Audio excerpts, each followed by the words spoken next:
Hello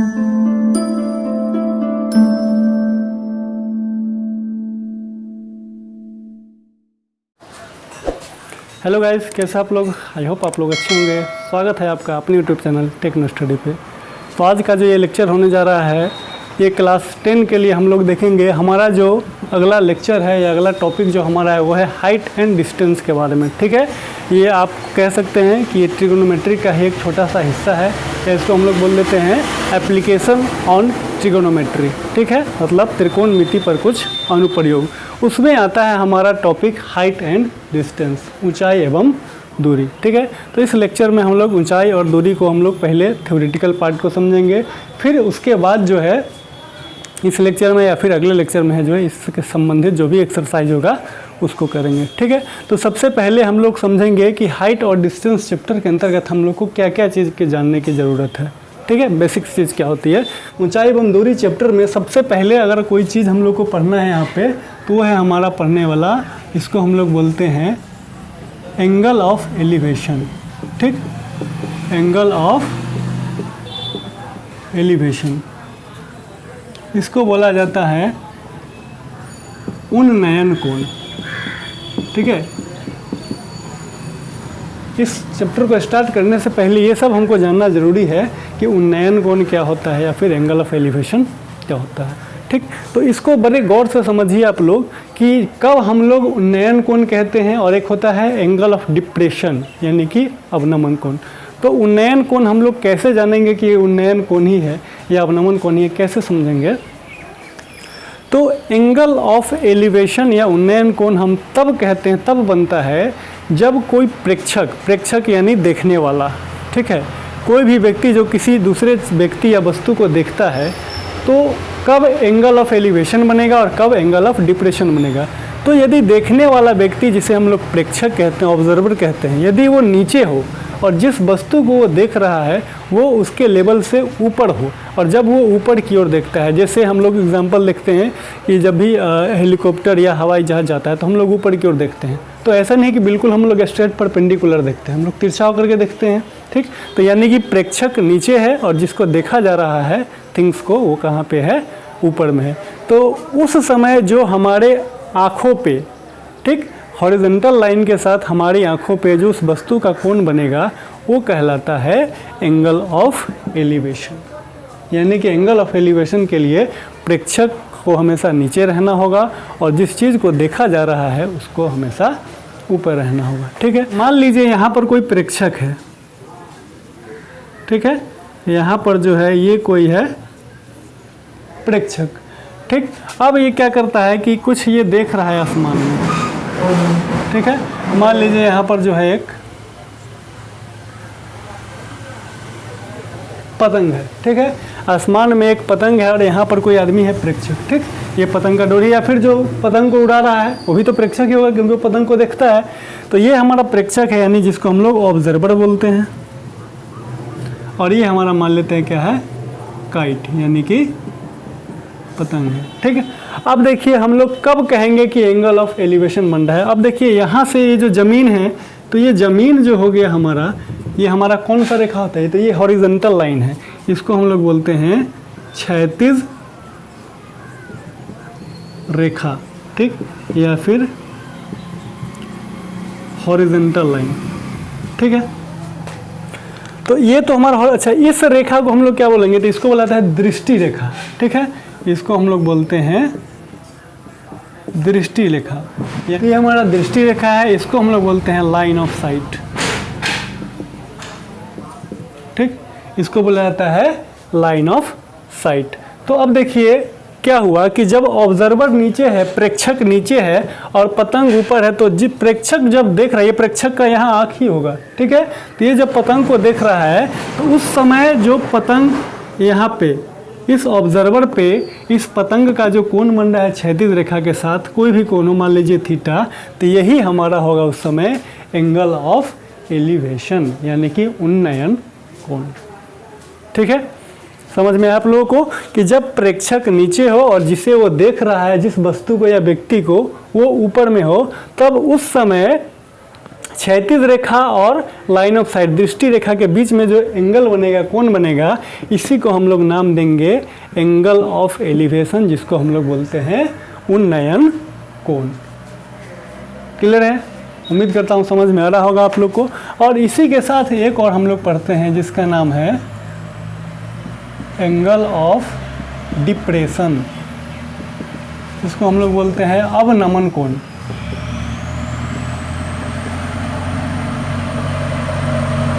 ठीक, इसको हम लोग बोलते हैं अवनमन कोण, एंगल ऑफ डिप्रेशन।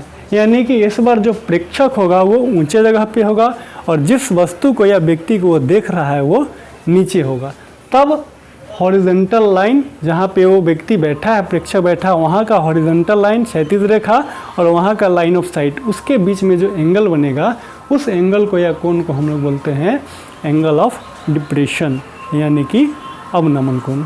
ठीक है, तो इसका एग्जांपल हम लोग देख सकते हैं, जैसे हवाई जहाज़ से कोई व्यक्ति सफ़र कर रहा है और वो नीचे की ओर देखता है, या फिर कोई व्यक्ति पहाड़ पे जो है पहाड़ की चोटी पे बैठा हुआ हो और नीचे की वस्तु को देखता है, तो वो जिस वस्तु को देख रहा है तो वो हमारा लाइन ऑफ साइट हो गया, यानी तिरछा लाइन हो गया। और उस जगह पे जो हॉरिजॉन्टल लाइन बनेगा, वहाँ पे जो एंगल बनेगा उसको हम लोग बोलेंगे अवनमन कोण या एंगल ऑफ डिप्रेशन। ठीक है, तो इसको हम लोग कैसे यहाँ पे दिखा सकते हैं, जैसे मान लीजिए कि यहाँ पे जो है हमारा प्रेक्षक है, ठीक, यानी कि ऑब्जर्वर, यहाँ पर हमारा क्या है, प्रेक्षक है। अब मान लीजिए प्रेक्षक यहाँ पे है, हवाई जहाज़ पे है या फिर कहीं पे है, और मान लीजिए यहाँ पर जो है हमारा वस्तु है, मान लीजिए यहाँ पर हमारा जो है कार है। ठीक है, यहाँ पे हमारा ऑब्जर्वर है जो पहाड़ की चोटी पर, यहाँ पर कोई वस्तु है, मान लीजिए हमारा कार है। ठीक है, इस प्रकार से हम लोग बना भी सकते हैं। यहाँ पे हमारा जो है कार है। तो अब देखिए फिर से हम लोग क्या करेंगे, ये जो हमारा लाइन बनेगा,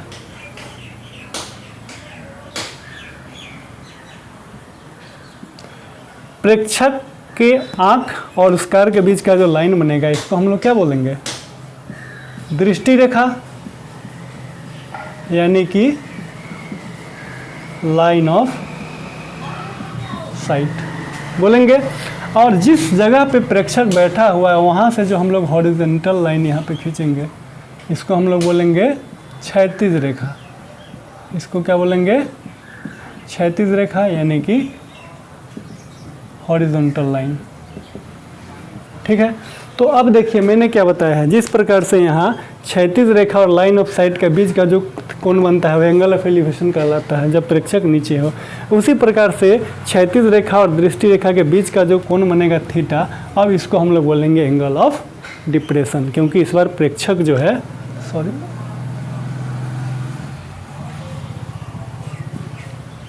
क्योंकि इस बार प्रेक्षक जो है कहाँ बैठा है, ऊंचे जगह पे बैठा है। ठीक है, तो इस हाइट एंड डिस्टेंस चैप्टर को, इसके क्वेश्चन को करने के लिए ये दो चीज़ों को समझना ज़रूरी था, और इसके बाद जो है हम लोग कुछ एग्जांपल करके देखते हैं, समझेंगे। ठीक है, तो ये हाइट एंड डिस्टेंस को हम लोगों ने एंगल ऑफ एलिवेशन और एंगल ऑफ डिप्रेशन को समझ लिया है। अब हम लोग जो है कुछ एग्जांपल के जरिए इसको समझेंगे। देखिए इस एग्जांपल में क्या दिया गया है कि एक मीनार के आधार से, ठीक है, एक हमारे पास मीनार है यानी पिलर है, उसके आधार का मतलब क्या होता है, बेस। ठीक, कोई मीनार है, उसके बेस से, आधार से, यानी उसके नीचे वाले जगह से 30 मीटर की दूरी पर कोई भूमि है, वहाँ से उस मीनार का चोटी का जो उन्नयन कोण है वो कितना डिग्री है, 30 डिग्री है। तो मीनार की ऊंचाई निकालें। ठीक है, तो इस हाइट एंड डिस्टेंस में आप जितनी बार क्वेश्चन करोगे उतनी बार आपको जो है फिगर बनाना पड़ेगा, और हर बार जो है आपको जो है एक राइट एंगल ट्रायंगल बनाना पड़ेगा। ठीक है, तो हम लोग यहाँ पर क्या देख सकते हैं कि सबसे पहले यदि हम मान लेते हैं कि ये हमारा जो है एक मीनार, सबसे पहले हम लोग क्या बनाएंगे, एक मीनार, जिसको हम लोग टावर भी बोलते हैं, ठीक, इंग्लिश में। तो अगर मान लीजिए कि हमने यहाँ पे एक टावर बना लिया, ठीक है,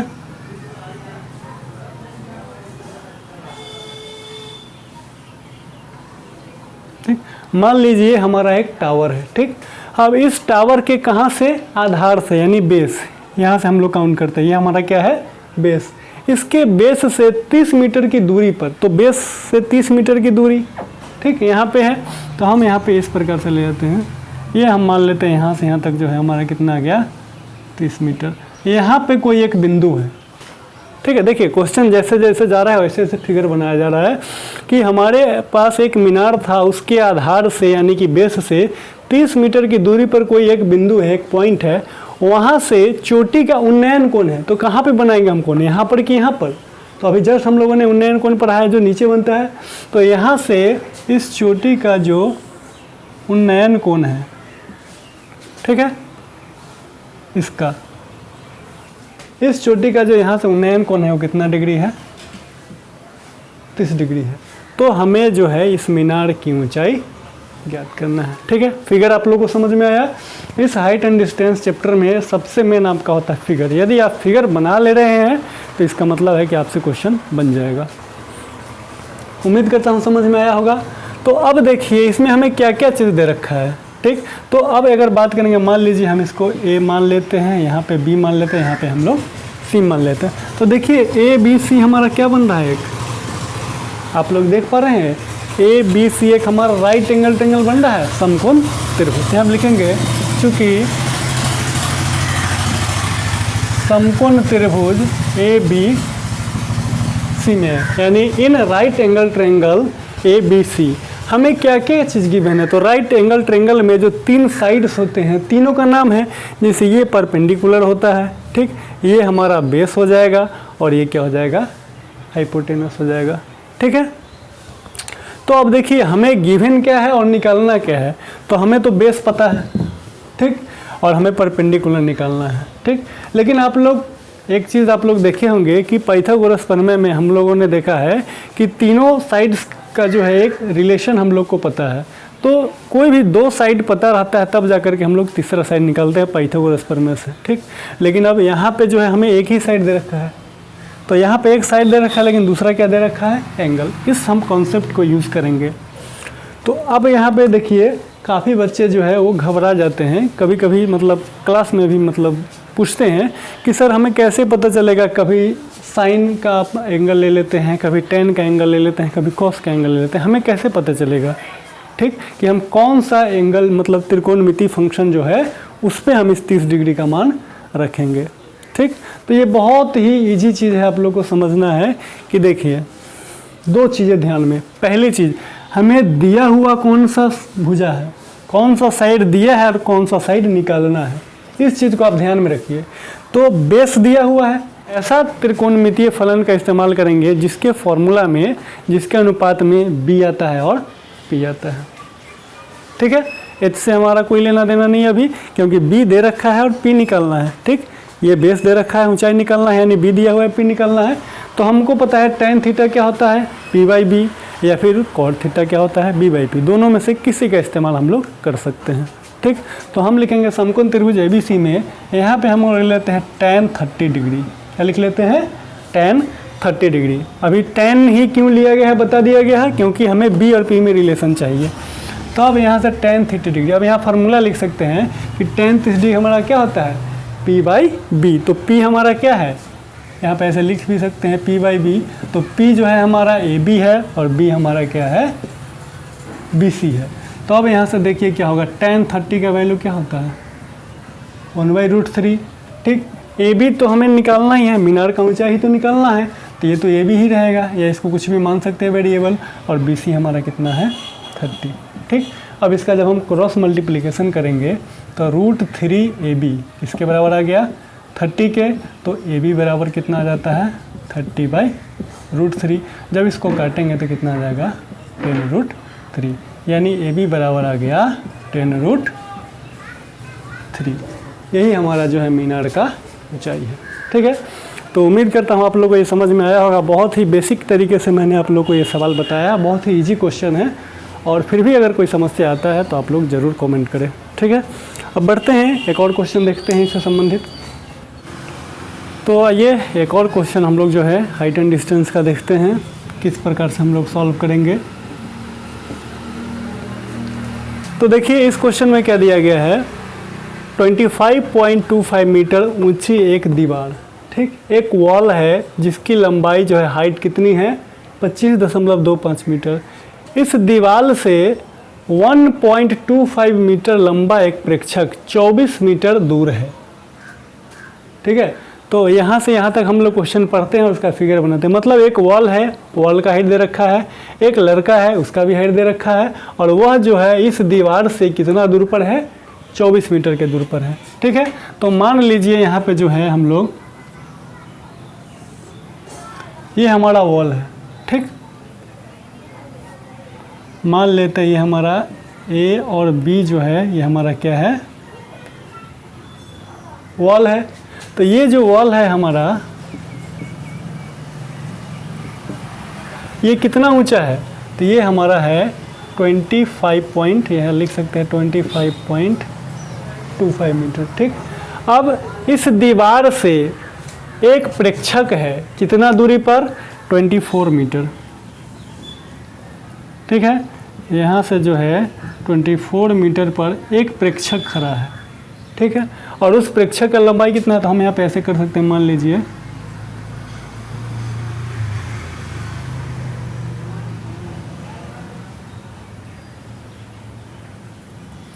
यहाँ पर एक प्रेक्षक है, ठीक। ये एक दीवार है, दीवार का ऊंचाई आपको दे रखा है, एक प्रेक्षक है, प्रेक्षक का भी ऊंचाई आपको दे रखा है। ये कितना मीटर का है, तो 1.25 मीटर का है, ठीक है, ये प्रेक्षक। और इस दीवार से प्रेक्षक जो है वो कितनी दूरी पर है, 24 मीटर। तो अब हमें पूछा जा रहा है कि उसकी आँख पर, यहाँ पे नहीं, आँख पे ऊपर है, कि इसके आँख पे शीर्ष का उन्नयन कोण क्या होगा। दैट मीन्स ये पूछा जा रहा है हमें, ये कि इस शीर्ष से इसके आँख का जो है उन्नयन कोण कितना होगा। तो देखिए फिलहाल तो हमारा ये ट्रायंगल बन ही नहीं रहा है, ठीक। ट्रायंगल तो तब बनता जब कहाँ बनता है, यहाँ पे। तो अब हम क्या करेंगे कि आँख जो है यहाँ पे, यहाँ से हम एक हॉरिजॉन्टल लाइन खींचेंगे, ठीक है। यहाँ से हमने क्या किया है, हॉरिजॉन्टल लाइन खींचा। क्यों, क्योंकि हमें तो राइट एंगल ट्रायंगल बनाना है। अब यहाँ अगर करते इसको नहीं खींचते हम, तो राइट एंगल ट्रायंगल बनता नहीं। अब देखिए यहाँ से क्या हो जाएगा कि यहाँ पे जो है, अब मान लीजिए ये बी था, ये सी था, इसको मान लेते हैं डी और यहाँ मान लेते हैं ई, ठीक। अब कैसे कैसे करेंगे कि देखिए, अब यहाँ पे हम लोग क्या हो जाएगा हमारा, ये 90 डिग्री। तो यही तो पूछ रहा है, ये कौन हमें दिया नहीं, इस बार यही हमें एंगल पूछ रहा है, थीटा पूछ रहा है। तो थीटा पूछा है तो हमें दे क्या क्या रखा है, अब देखिए ध्यान से, बहुत ही गौर से देखिए। ये टोटल जो हमारा था यहाँ से लेकर के यहाँ तक कितना था, 25.25। तो ए ई कितना होगा, तो हम यहाँ लिख देंगे, चूँकि हमारा जो ए बी था उसकी लंबाई थी 25.25 मीटर, इसीलिए हम यहाँ से यहाँ तक निकाल दें, क्योंकि हमारा ट्रायंगल यहीं तक है। तो ए ई बराबर क्या हो जाएगा, तो ये हो जाएगा A B minus B E, ठीक। तो ए बी हमारा होगा 25.25 माइनस, अब देखिए बी ई का वैल्यू तो दे ही नहीं रखा है हमें, बी का वैल्यू नहीं दिया है, लेकिन बी किसके बराबर होगा, सी डी के, क्योंकि एक रेक्टेंगल बन पा रहा है। तो लिख देंगे सी डी बराबर किसके है, बी के, यानी हम कितना माइनस कर देंगे, 1.25, ठीक। तो 25.25 में से 1.25 घटा देंगे तो क्या आ जाएगा, 24। तो ए ई का वैल्यू जो है कितना आ गया, 24। मतलब यहाँ से यहाँ तक ये आ गया 24 मीटर। क्लियर है। दूसरा हमें क्या पता है, तो चूँकि ई डी जो है ये वाला वो किसके बराबर होगा, बी सी के, और वो भी कितना है हमारा 24, ठीक है। अब बोलोगे सर हमें निकालना तो ये सब क्या निकाल रहे हैं, तो ये थीटा तभी निकलेगा ना जब कम से कम हमें दो साइड पता हो, या एक साइड या एक एंगल पता हो। तो चूंकि एंगल ही निकालना है तो कम से कम दो साइड पता होना चाहिए।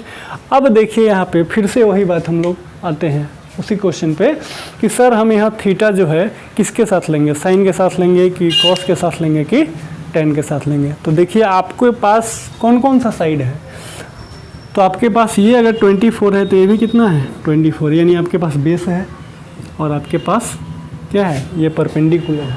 तो बेस और परपेंडिकुलर है तो सीधी सीधा आप लोग क्या ले सकते हैं, पी बाई बी या बी बाई पी, यानी टेन या कॉट। तो हम लिखेंगे यहाँ से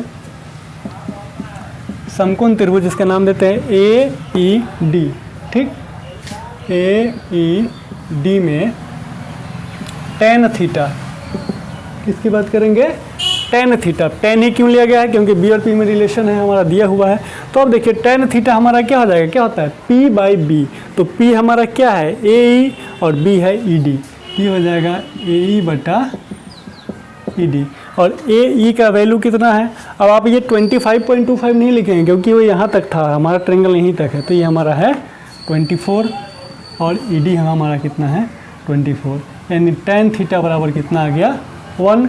इसीलिए थीटा बराबर हमारा कितना हो जाएगा, तो बताइए tan के किस मान पे, कितने डिग्री के मान जो होता है वो 1 होता है। tan कितना डिग्री का वैल्यू जो है 1 होता है, तो हम सब लोग को पता है वो होता है 45 डिग्री या π/4 यदि रेडियन में लिखते हैं तो, ठीक है।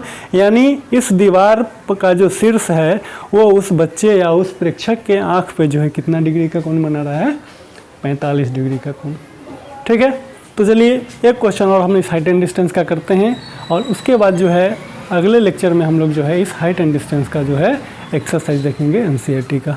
तो आइए हम लोग एक क्वेश्चन और देख रहे हैं इस हाइट एंड डिस्टेंस का। देखिए क्वेश्चन आप लोग का यहाँ पे क्या दिया हुआ है कि भूमि के एक बिंदु से, ठीक, हमारे पास जो है जो प्लेन से जो है कोई भी एक पॉइंट ले लेना है ज़मीन पे, ठीक है। भवन के शिखर पर लगी, मतलब एक भवन है और उसके ऊपर एक संचार मीनार लगा हुआ है। तो सबसे पहले हम लोग क्या करते हैं कि एक मान लेते हैं कि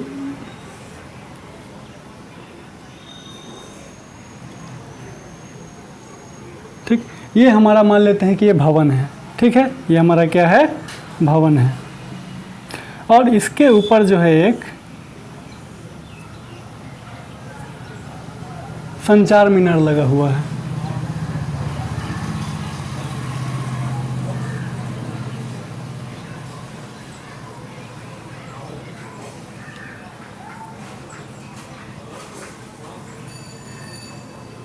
ठीक, तो मान लीजिए कि एक भवन है और इस भवन के ऊपर एक क्या लगा हुआ है, संचार मीनार लगा हुआ है। क्वेश्चन के हिसाब से बोला है ना कि भूमि के एक बिंदु से 20 मीटर ऊंचे भवन, तो वो जो 20 मीटर है वो हम यहाँ से यहाँ लेंगे या यहाँ से यहाँ लेंगे, तो 20 मीटर ऊंचे भवन है, सिर्फ भवन का ऊंचाई दिया है, मतलब यहाँ से लेकर के यहाँ तक जो इसका ऊंचाई है वो 20 मीटर। इसको हम मान लेते हैं A, यहाँ पे जो है हम मान लेते हैं B, और यहाँ पे जो है हम मान लेते हैं C, A B C, ठीक, दिख रहा है आप लोगों को। यहाँ पे मान लेते हैं हम लोग, थोड़ा सा बड़ा लिखते हैं, ये हमारा जो है क्या हो गया B हो गया, ठीक है।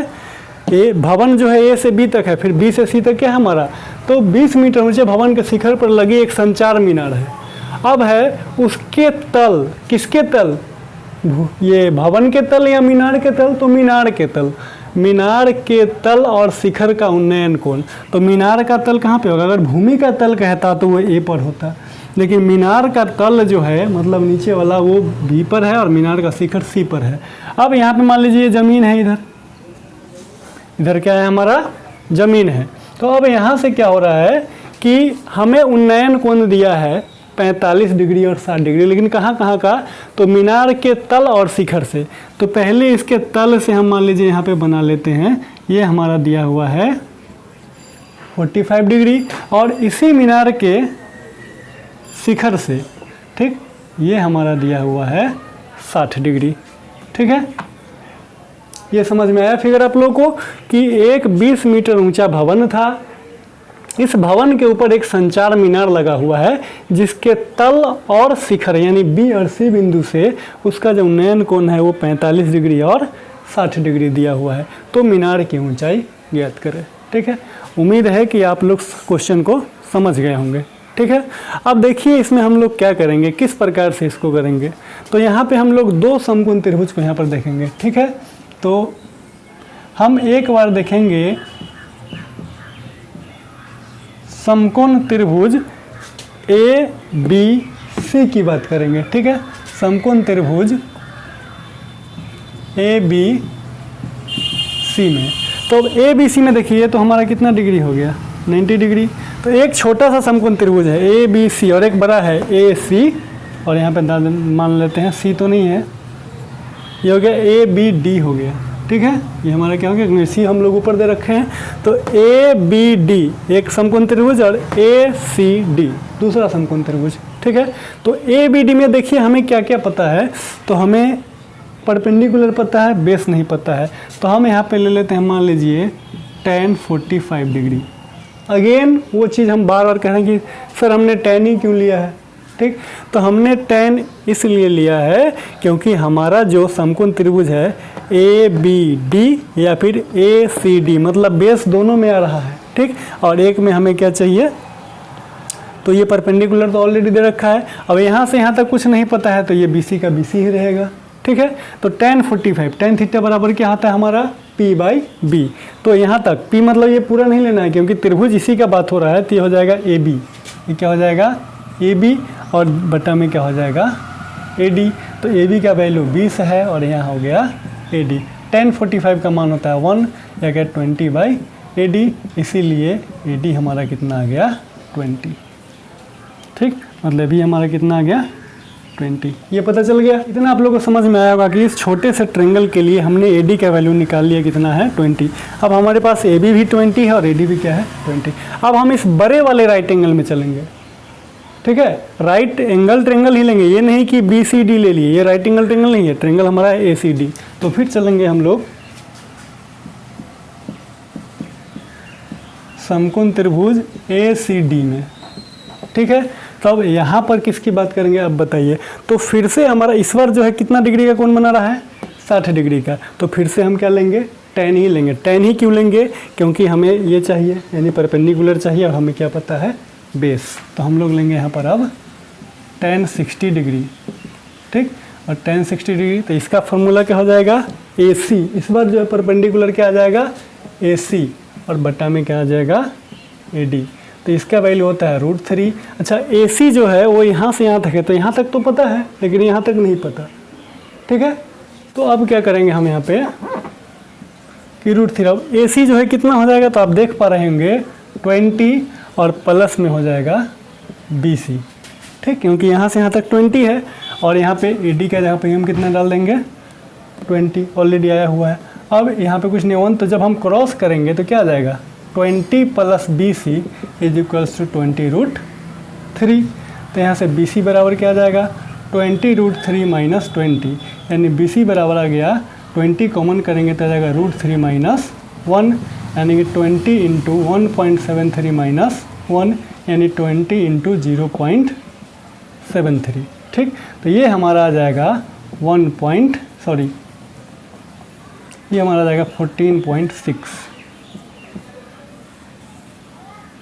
ठीक है। BC का वैल्यू हमारा कितना आ जाएगा 14.6। तो अभी तक हमें मीनार की ऊंचाई नहीं पता चला, अभी तक हमें BC पता चला है। तो अंत में हमें यहाँ पर मान लीजिए लिख देते हैं अतः मीनार की ऊंचाई, ठीक। तो मीनार की ऊंचाई हमारा क्या है AB प्लस BC, ठीक। AB plus BC। तो AB हमारा 20 है और वो हमारा है 14.6।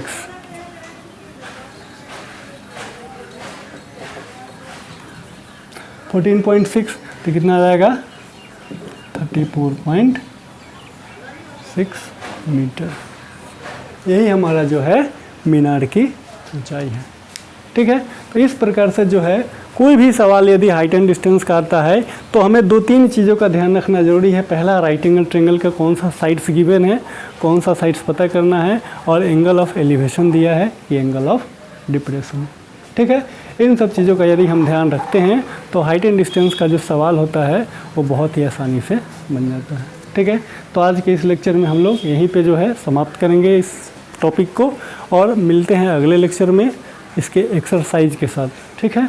तो अगर ये वीडियो आप लोग को अच्छा लगा हो, ये लेक्चर अच्छा लगा हो, तो इस वीडियो को ज़्यादा से ज़्यादा लाइक करें, शेयर करें और हमारे चैनल को सब्सक्राइब करें और बेल आइकन ज़रूर दबाएं ताकि आगे आने वाले जो लेक्चर्स है, वीडियोस है, उनके नोटिफिकेशन आप लोगों को मिल सके, ठीक है। तो मिलते हैं अगले वीडियो में, अगले लेक्चर, अगले टॉपिक के साथ। तब तक के लिए धन्यवाद, जय हिंद।